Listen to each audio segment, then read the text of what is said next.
2장 1절부터 7절까지 말씀입니다. 한 절씩 교독하시고 7절은 같이 읽도록 하겠습니다. 그때 가이사 아구스도가 영을 내려 천하로 다 호적하라 하였으니 이 호적은 구열료가 시리아 총독이 일어났을 때 처음 한 것이라. 모든 사람이 호적하러 각각 고향으로 돌아가매 요셉과 다윗의 시부속임으로 갈릴리 나사렛 동네에서 그들을 향하여 데려내리라 하는 다윗의 동료로 그 약혼한 마리아와 함께 호적하러 올라가니 마리아가 이미 잉태하였더라. 거기 있을 때에 하나님을 주셔서 같이 읽습니다. 처자들을 낳아 강고로 싸서 부유에 누렸으니 이는 여관에 있을 곳이 없음이로라. 아멘. 누가복음 2장 말씀은 정말 귀중한 거였습니다. 성경에 귀중하지 않은 말씀이 없지요. 그런데 역사적으로 보아도 여러 가지 면에서 누가복음 2장은 우리에게 도전하는 곳이 많습니다. 2장 1절에 보면 처음에 이렇게 시작합니다. 그때 이 성경에서 그때라든지 뭐 이런 표현이 나오면 눈여겨볼 필요가 있습니다. 갈라디아서 4장 4절에 이런 말씀이 있어요. 때가 참에 하나님이 그 아들을 보내사 여자에게서 나게 하시고 율법 아래에 나게 하신 것은 때가 찼다. 때가 차는 것이 있습니다. 시간이 흘러가는 것이 있고요. 어떤 명확한 때가 있습니다. 만물의 기한과 때가 있습니다. 쉽게 보면 우리 공부하는 것도 그런 것 같아요. 어떤 사람들은 공부에 대해서 되게 힘들어하고 낙심하는데 힘들잖아요, 사실. 근데 그 힘든 이유가 공부라는 게 이렇게 쭉 오르막으로 가기보다는 아주 미세한 오르막을 가다가 어느 순간에 딱 뛰어요. 네. 혹시 또 제가 모르는 공부는 그런 게 아닌 것도 있을 거예요. 그런데 제가 본 모든 공부는 다 이렇게 점핑하는 순간이 있어요. 그리고 나서 우와! 근데 그 다음에 또 막 열심히 하는데 이렇게 가요. 그러다가 또 딱 뛰는 순간이 또 있게 됩니다. 이게 이제 보통 공부의 때예요. 학원에서 주로 이런 얘기 안 하나요? 좀 많이 들었었는데. 네. 인생에서도 분명히 어떤 때가 있습니다. 뭐 막 이렇게 낭만적인 표현, 사실 현실이 그런 면이 있는데 제가 항상 얘기하지만 인생 그렇게 흘러가는 인생 거의 없습니다. 흘러가는 인생이면 반드시 그 다음에 뭐가 절벽이 있거나 치고 뛰는 게 있습니다. 인생 이렇게 가는 인생은 없어요.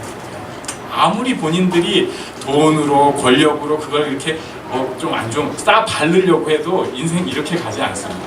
근데 되게 웃긴 게 우리는 모두가 인생이 이렇게 가길 바라고 그렇게 생각을 해요. 절대 그렇지 않습니다. 때가 있어요. 치고 올라가는 때가 있고 때가 이렇게 팍 꺼지는 때가 있습니다. 팍 꺼지는 때에 대해서 굉장히 두려워하고 힘들어하는 경우가 있는데 그렇지 않습니다. 또 그래야지 사람이 바뀌잖아요. 하나님에 대해서 아까 우리 현서자매가 너무 귀한 얘기를 했어요. 뭐 자기 때문이 아니라 하나님 때문에 뭐 기뻐하고 막 감사하고 힘이 나고 이런 얘기를 했는데 그런 거 사실 고생 좀 해야 됩니다. 고생 안 해본 사람은 그 무슨 얘기인지 사실은 잘 몰라요. 아마 1학기 때 조금 고생 좀 많이 했나 봐요. 집에 오고 싶었나? 우리한테는 몰래 엄마 나 가고 싶어 막 이랬는지도 모르겠어요. 근데 그 정도가 돼야지 아 하나님 때문에 진짜 행복하구나 이걸 누릴 수가 있는 거예요. 진짜 정말 느낄 수가 있어요. 인생이 이렇게 팍 꺼지는 때가 있어야지 하나님 안에서 어쩌면 더 그만큼 팍 성장하는 때일 수 있습니다. 성경에도 이런 때들이 있는데 지금 어떤 상황이냐면 구약 말라기의 예언이 끝나고 나서 400년이 지금 조용한 시간입니다. 자기들은 바리새인들은 특히 율법을 다 지켜가면서 하나님 우리에게 역사해 주세요. 우리가 율법을 버려서 바벨론에 망하고 그 수모를 겪었는데 이제는 우리가 정말 율법을 철저히 지키지 않습니까? 하나님 말씀해 주세요. 주께서 말씀만 하시면 이제 메시아가 오기만 하면 우리는 이제 진짜 다윗 왕국 건설할 수 있습니다. 하나님의 나라가 바로 이 땅에 임할 것입니다. 그 기대감으로 막 기대를 하고 있었어요. 그런데 아무도 기대하지 않았던 그 때가 온 거예요. 그 때가. 우리 인생에도 하나님의 때가 있습니다. 낙심하지 마세요. 포기하지 마세요. 너무 힘들어하지 마세요. 반드시 하나님의 때가 있습니다. 도저히 못 받아들이면 그냥 외우세요. 하나님의 때가 있다. 우리 옆 사람에게 말씀해 주십시오. 하나님의 때가 있습니다. 하나님의 때가 있습니다. 그런 경험은 안 하시길 바라는데 혹시 이 중에서 크게 되실 분들이 있어요. 이런 분들은 굉장히 고생 좀 많이 해야 됩니다. 이만큼 고생했는데 더 고생을 이제 난 더 못 견뎌요. 그런데 더 고생하고 여기가 끝이겠지 했더니 이제 땅바닥을 뚫고 들어가는 이런 고생을 하시는 분도 있어요. 이런 분들은 하나님이 크게 쓰시려고 그런 거니까 꼭 기도를 그렇게 하십시오. 하나님 왜 저를 이렇게까지 크게 쓰시려고 하십니까? 정말이에요. 하나님이 괜히 이렇게 누구 놀리고 괴롭히려고 하는 게 아니라 땅바닥까지 가는 사람은 그만큼 사명이 큰 것입니다. 저는 땅바닥까지는 안 가서 그렇게 큰 사명 아닌 것 같은 느낌이 드는데 이런 얘기했다가 갑자기 추락할라. 때가 있습니다. 자, 이때 이제 나오는 1절에 보면은 표현이 있어요. 그때 가이사 아구수도가라는 표현이 있는데 성경에 있는 도저히 이해할 수 없는, 성경을 처음 보는 사람은 이게 뭔 소리요 하는 말 중에 하나가 가이사입니다. 가이사는 우리나라에서는 케사르라고 하고요. 이것은 라틴어를 그대로 읽어서 그렇고 영어에서는 시저라고 있습니다. 우리가 호불호가 갈리는 시저 샐러드, 그 시저입니다. 시저. 영어로는 시저 아우구스투스예요. 그것도 원래 아우구스투스라고 안 읽고 어거스투스 이렇게 읽어가지고 제가 처음에는 못 알아듣고 하는데 또 티는 못 내고 근데 라틴어기 때문에 제가 아우구스투스라고 해서 그 사람들이 고치려고는 안 하더라고요. 이 발음이 어차피 라틴어는 그 죽은 언어라서 제가 아우구스투스라고 하면 그 사람들도 너가 어스투스를 아우구스투스라고 하는구나 이렇게. 자, 그 사람입니다. 근데 이 시저는 이 사람의 양아버지예요. 여기서 이제 우리가 로마 역사를 잠깐 건드려 볼 필요가 있는데 로마가 원래는 공화정이었습니다. 그러니까 노예제도지만 그 위에 시민들이 있고 시민들의 대표인 원로들이 모여가지고 원로원을 만들고 그곳의 대표가 이제 다스리는 거예요. 그래서 공화정이라고 합니다. 집정관이라는 사람이 그 공화정에서 다스리는 사람이었어요. 이 시저가 그 집정관으로서 굉장히 능력을 발휘했습니다. 북쪽, 프랑스, 독일, 영국, 그리고 남쪽, 지금 이집트 쪽, 다 점령을 마구 하고 돌아다닌 남자예요, 시저가. 근데 이 사람 정적들이랑 싸움이 생겨가지고 그때 좀 복잡한 얘기로 삼두전투냐 어쩌고 저쩌고 하는데 결론은 이 사람이 이제 대로마 제국을 그때 이제 로마가 막 커지기 시작하니까 다스리기 위해서는 집정관 가지고는 안 된다. 왕의 권력이 있어야 된다. 이 사람이 그런 생각을 사실 했어요. 그런데 원로원에서 보니까 이거는 이 로마의 공화정을 깨트리는 사악한 인간이거든요. 그래가지고 어떻게 되냐면 이 시저를 암살을 합니다. 방검으로 23군데를 둘러서서 찔러가지고 죽였다고 합니다. 그리고 나서 이제 이 시저의 유언장이 공개가 됐는데 이 유언장이 뭐라고 돼 있냐면 내 그 마당, 우리 집 마당을 로마 시민들의 공원으로 주겠다. 난 로마 시민들한테 이걸 주겠다. 그리고 로마 시민들 한 사람 한 사람들한테 300이라고 하는 단어만 기억이 나고 제가 그 금액이 얼마인지는 아무튼 300 우리 돈으로 하면 300만 원은 아니겠죠 설마 300달러? 이런 식으로 다 주겠다. 이걸 유언으로 하고 그 다음에 특이한 얘기를 했는데 옥타비아누스를 내 후계자로 삼겠다. 시저가 그런 얘기를 했어요. 그리고 옥타비아누스는 그때 18살이었는데 주변 사람들이 훨씬 힘이 세잖아요. 그리고 갑자기 암살당해가지고 뭔가 승계를 못하니까 옥타비아누스를 사람들이 다 깔아뭉개고 실제로 시저의 재산을 딱 압류하고 있는데 옥타비아누스가 그때 첫 번째 한 일이 뭐였냐면은 빚을 내가지고, 왜냐하면 자기가 시저의 양아들이니까 아버지의 유언을 지키겠다고 빚을 내가지고 그 300씩을 로마 시민들한테 다 나눠준 거예요. 그때 완전히 로마 시민들이 오! 저 옥타비아누스 물건이네? 그리고 그 사람이 이제 정치를 해가면서 뭐 안토니우스랑 뭐 싸우고 이렇게 돼가지고 결국은 로마의 또 집정관이 제대로 됐습니다. 그런데 이 사람이 얼마나 머리를 잘 쓰는지 벌써 빚내가지고 사람들한테 300씩 나눠줄 때부터 알 수가 있잖아요. 진짜 그 정치력이 좋은 사람이에요. 그래가지고 자기 말로는 뭐 자기를 높이는 걸 안 하는데 원로원에서 자기를 추대하게 하는 거예요. 그래서 이름이 원래 옥타비아누스였는데 존귀한 자라는 뜻의 아우구스투스라는 이름을 원로원에서 붙여줍니다. 그래서 지금 성경에는 옥타비아누스라는 이름이 아니라 아우구스투스를 또 조금 바꿔가지고 아구스토라고 돼 있는 거예요. 그리고 그 실제로 이제 로마 황제 제도가 시작된 것이 아우구스투스 때부터라고 하는데 그 황제라고 하는 이름, 실제적인 그 출발은 시저가 했기 때문에 성경에 있는 가이사, 이게 이제 케사르 시저거든요. 이것은 사실은 황제라는 뜻이에요. 그러니까 로마 황제. 그러니까 이렇게 표현할 수 있습니다. 그때 로마 황제 아우구스투스가 영을 내려 천하로 다 호적하라 하였으니, 이 호적을 왜 시켰을까요?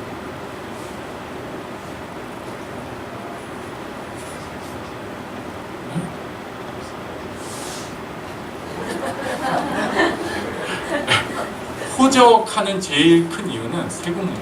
세금.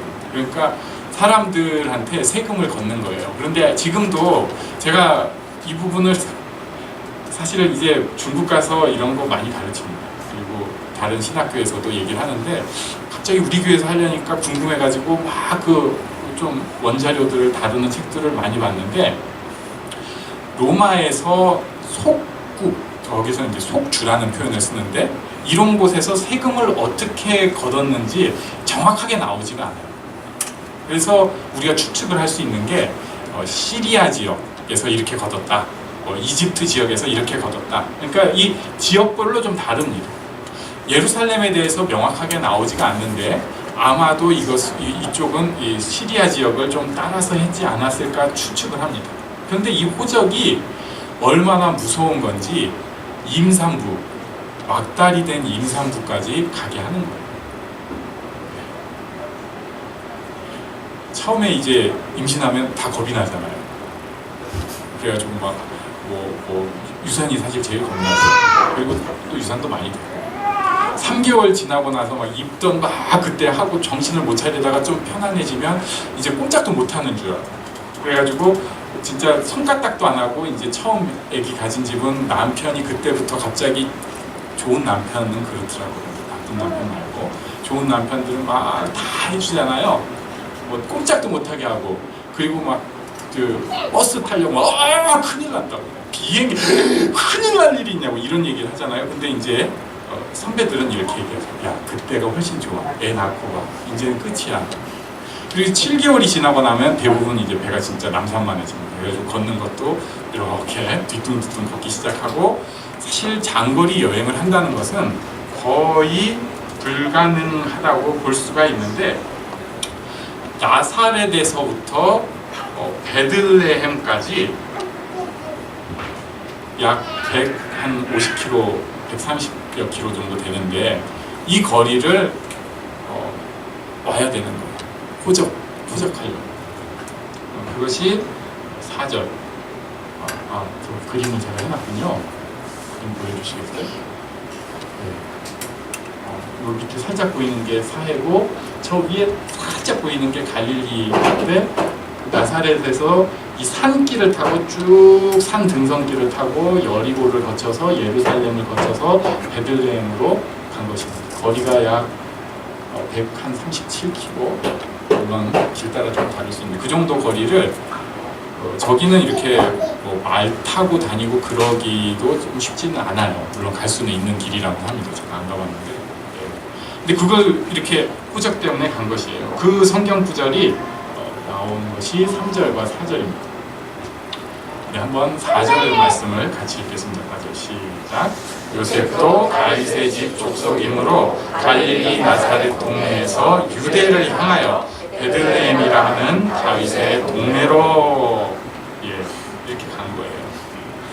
사실 로마 제국의 대황제 이때부터 팍스 로마나라고 해서 로마가 다 완전히 다 부셔버려가지고 그 싸울 사람이 없는 정말 그 강력한 로마의 황제는 세금 좀 거들려고 야 거기도 좀 해 하니까 그 총독이 이제 뭐 명령 내리고 다 집에 가서 뭐 원래 너네 조상 집으로 가서 호적해가지고 자 세금 내야 돼 뭐 이런 식으로 한 완전히 세속적이고 제국을 이루기 위한 이런 몸부림들인 속에서 사실은 엉뚱하게 하나님의 역사가 이루어졌습니다. 임산부가 나사렛에서 애를 낳았을 텐데 미가서 5장 2절에 보면은 이 말씀이 있어요. 우리 크리스마스 때 아이들이 자주 암송하는 구절 같이 읽겠습니다. 시작. 베들레헴 에브라다야 너는 유다 족속 중에 작을지라도 이스라엘을 다스릴 자가 내게서 내게로 나올 것이라. 그의 근본은 상고에 영원에 있느니라. 아멘. 그는 예수 그리스도를 뜻하고 태고 영원부터 있는 분이 베들레헴에서 나올 것이 미가서의 예언이 된 거예요. 이것이 옥타비아누스 덕에 가이사 아구스도 덕에 이루어졌습니다. 세상 권력은 자기들 잘 먹고 잘 살려고 무리한 짓도 하고 나쁜 짓도 하는데 하나님의 역사는 그런 것을 통해서까지 성취가 됩니다. 그리고 7절 말씀을 마지막으로 보겠습니다. 7절입니다. 시작. 첫 아들을 낳아 강고를 싸서 주에 되었으니 이는 여관에 있을 곳이 없습니다. 이제 그때 예수님이 낳는데 여관에 있을 곳이 없다고 표현을 했어요. 이것은 제가 성경 공부 때 여러 번 말씀을 드렸는데요. 그때 당시 그러니까 예수님 시대 당시 유대 집 가옥은 1층이 동물들이 있는 그런 곳이고 계단을 올라가면 2층이 성경에 이제 다락방으로 번역된 데도 많은데 거기가 거주 공간입니다. 그래서 여관이라고 하는 단어를 그 거주 공간에 쓸 때도 많이 있습니다. 그러니까 사람들이 가득 해가지고 2층에 잔뜩 있는데 애를 낳으려고 하니 2층 가서 애를 낳을 수가 없는 거예요. 거기가 사람 사는 데인데. 그래서 1층에서 애를 낳을 수밖에 없습니다. 그게 지금 성경에 이제 구유라고 표현이 되는데 여기 구유란 표현을 번역을 구유로 할 수도 있고 마구간으로 할 수도 있어요. 그런데 제가 생각할 때 요즘 번역으로 바꾸면 이게 차고예요. 아파트는 그런 티가 좀 안 나는데 단독주택 같으면 집마다 있는 그 차고 미국 주택을 생각을 해보세요. 딱 집에 집 현관이 있으면 옆에 차고 딱 있고 거기는 이렇게 차가 들어가는 데지 사람이 있는 데가 아닌데 사람 들어가는 데는 다른 사람들이 막 들어가 있으니까 아마도 친척들이 다 와가지고 있었기 쉽겠죠. 야, 너 사돈의 8촌 왔구나 해가면서 거기서 그래 너 여기서 자 해가지고 거기서 이제 칼잠 자고 다들 이러고 있는데 애 낳으러는 거기에 있을 수가 없으니까 차고로 들어가는 거예요.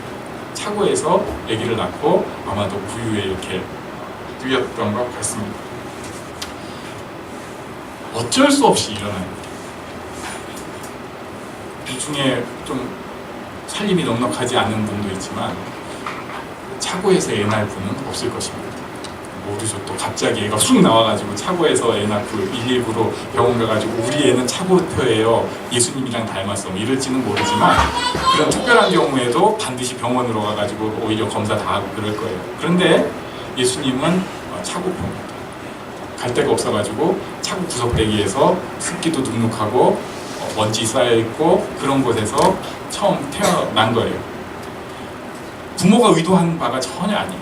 또 성실한 아버지로 추측이 되기 때문에 이 사람이 그렇게 애를 차고에서 나게 하는 무책임한 사람 아닌데도 어쩔 수 없이 진짜 어떻게 보면 부모 입장에선 정말 가슴 아프게 또 아내를 사랑하는 입장에서 보면 정말 가슴 아프게 차고표가 된 거죠.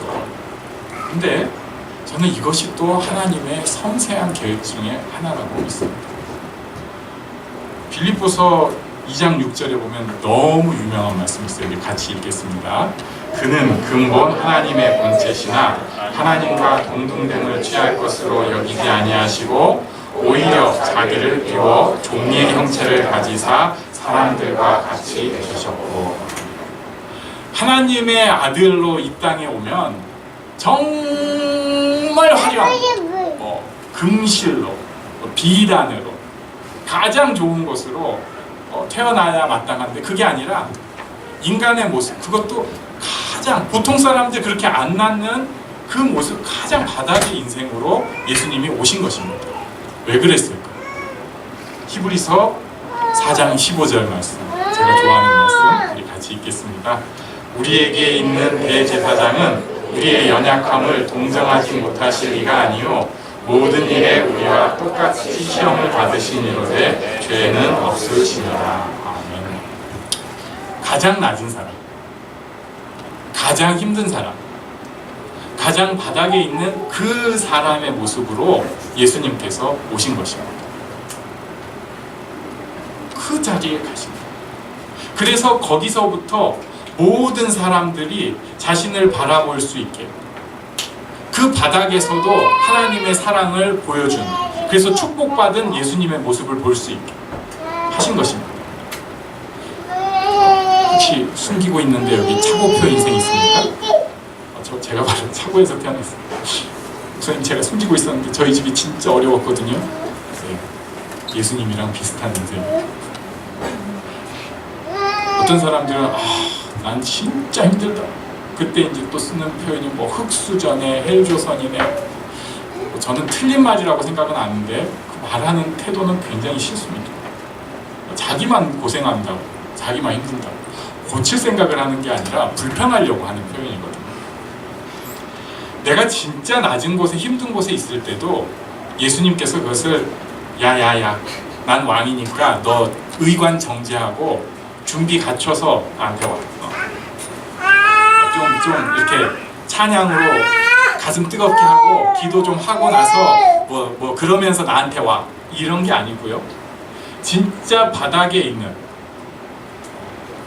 적성에 안 맞아가지고 애 키우면서 지옥을 경험하는 그 사람이 그 바닥에서 주님 죽것이요 이렇게 얘기하는 그때 듣는 모습을 이때부터 보여주셨다. 가장 바닥에서. 지금 우리가 어떤 생각을 하고 있습니까? 사람들은 겉으로 보여지는 것에 굉장히 민감합니다. 이번 주에 제가 CTS라고 하는 방송국에서 연락을 받았어요. 그래가지고 우리 교회를 취재를 하러 오겠답니다. 그래서 왜 그랬냐면 지난 주간에 암송 캠프가 수안보 온천에서 있었는데 제 아내가 거기 강사잖아요. 우리 암송 선생님. 근데 뭐 그런저런 해가지고 연결이 온 것 같아요. 그래가지고 얘기를 하는데 듣다 보니까 제가 깝깝해가지고 결국은 이렇게 얘기를 했습니다. 저는요 암송 계속 하긴 할 건데 암송을 한다고 해서 갑자기 인생이 바뀐 사람 없고요. 뭐 애들이 갑자기 눈이 떠지면서 하나님에 대한 사랑을 터득하면서 갑자기 성품이 변화된 거 없고요. 그런 거 기대하지 않아요. 그래서 제 생각에는 그림이 안 나올 것 같습니다. 네, 다시 연락 준다고 했는데 안 오고 있습니다. 우리는 간증 하면은 뭔가 좀 있어 보이는 거 생각을 하잖아요. 막좀 추워요 뭐 이렇게 하고 또 아니면 뭔가 막 진짜 어려워도 약간 극적으로 갑자기 어렵다가 뭐 그러면서 뭐가 확 일어나고 이런 걸 생각하는데, 제가 본 성경적인, 물론 그런 경우도 있어요. 대부분의 경우는 그렇지 않습니다. 눈으로 보이는 것으로 티가 안 나요. 암송에서 갑자기 우리가 막 발작하면서 할렐루야 이렇게 되면은 저는 암송을 안 할 거예요. 그거 좀 이상한 거예요. 암송을 하면 지금은 티 안 나는 게 맞습니다. 물론 갑자기 위로가 되고 하지만 이게 쌓이는 거죠. 쌓이는 거예요. 3년이 지나고 나니까 10년이 지나고 나니까 이렇게 되는 거예요. 좋은 교회는 쌓이는 교회입니다. 정말로 하나님에 대해서 쌓여갈 수 있는 거예요. 하나님의 인도하심을 받는 인생은 그렇게 하나님 앞에 쌓이는 것입니다. 막 쭉쭉쭉쭉 가는 게 아니라 이렇게 가는 것 같아요. 그런데 하나님의 때에 이렇게 쭉 올라가서 할렐루야 이렇게 되는 것이죠. 이 바닥의 때, 말이 그렇지 굉장히 힘들잖아요. 사람이 또 정서적으로 영향을 많이 받잖아요. 제가 요새 그런 짓 잘 안 했는데 지난주에 간만에 어디 가서 주차하면서 소리 한 번 또 질렀죠. 딱 하고 나서 이제 속으로는 이제 이렇게 저를 제가 이제 이렇게 얘기하잖아요. 그럴 수밖에 없어. 그게 진짜 사람을 긁지 마. 어떻게 그게 사람이야 진짜. 이렇게 하는데 제가 생각을 해보니까 그렇다고 해서 만약에 우리 교인이었으면 제가 그렇게 했겠어요? 성질이 이만큼 났어도 왜 저래 이러고 말았을 텐데, 제가 그 사람을 사실은 이렇게 좀 능멸하는 마음으로 그냥 막 해버린 거죠. 그리고 나서 집에 와서 또 생각해보니까 날이 많이 더워서 그런가 봐. 그러면서 생각이 드는 거예요. 그러면 날이 좀 덥다고 해서 내 인성의 수준이 막 이렇게 요동치는 수준밖에 안 되는구나. 근데 사실 그래요. 배고프면요 성질냅니다. 잠 안 자면요 짜증내요. 건강 나빠지면 뭐 해요. 그게 우리예요. 그러면서 그 순간에 맨날 어떤 생각하냐면 나 바닥이야. 나 힘들어 죽겠어. 그런데 저 이 말씀 보면서 그 생각을 했습니다. 언제나 내가 느끼는, 사실은 바닥도 아니지만 그 바닥의 순간에 예수님이 함께 하시려고 오신 그때부터 부유에 오신 것입니다. 기억하십시오. 혹시 저처럼 어디 가고 하고 나서 자괴감을 가졌을 때 예수님이 이런 인간을 위해 오셨고, 몸이 너무 아파가지고 바닥에서 또 허부작 하고 있을 때 예수님이 이런 나를 위해서 부유에 오셨구나. 심리적으로 막 스트레스 받아가지고 나 다 싫어. 기억하십시오. 예수님이 이런 나를 위해 오셨구나.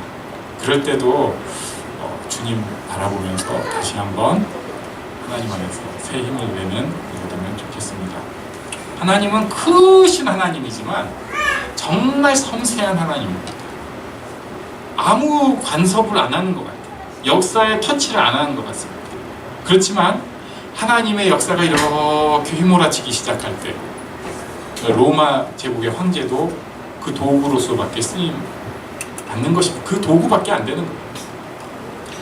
나는 너무너무 고생해가지고 나사렛에서 베들레헴까지 갔는데 그게 미가서 5장 2절 500년 전, 450년 전 그 예언을 이룬 것이에요.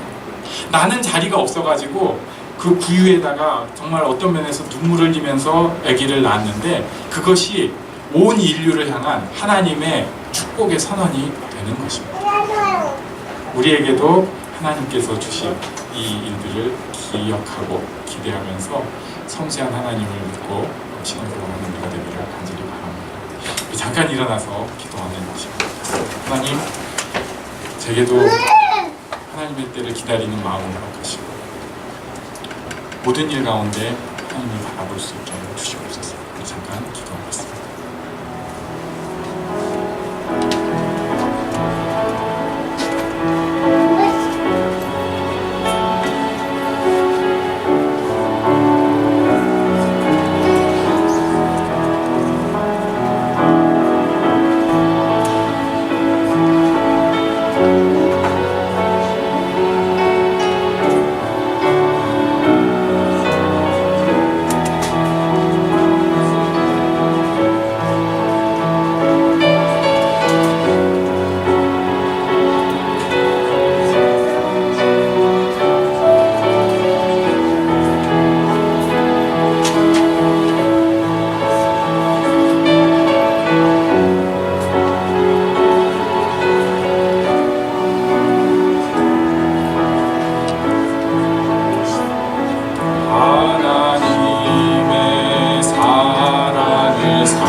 하나님